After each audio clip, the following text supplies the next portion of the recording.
topic, I will be discussing usability walkthroughs.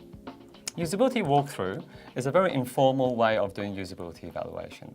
It often involves using a very low fidelity or a rough mock-up. I've drawn one up to show you. So here's an example of a wireframe. It's quite rough, it's often hand-drawn, and unresolved. So you might actually have already issues that you're aware of that you need to resolve with the user. In a typical usability walkthrough, you would first start by introducing the design to the user, give it an idea of the context and what the design is for. You would then start with your first page, often the home page, and you would discuss every element of the design with the user, starting from one feature and moving to the next. At that point, you would expect the user to give you some feedback. Do they understand a feature? Would they like to use it in a different way, or were they expecting something else?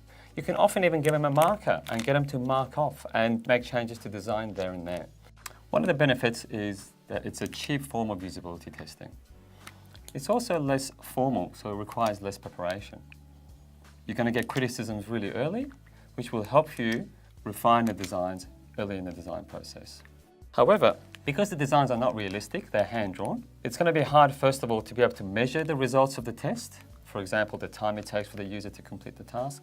And also, there is a potential that the user may misunderstand the design because of the way you've drawn the design. So in this topic, I've talked about usability walkthroughs as a really cheap and effective way of running a usability evaluation. In the next topic, I'm going to talk about usability testing.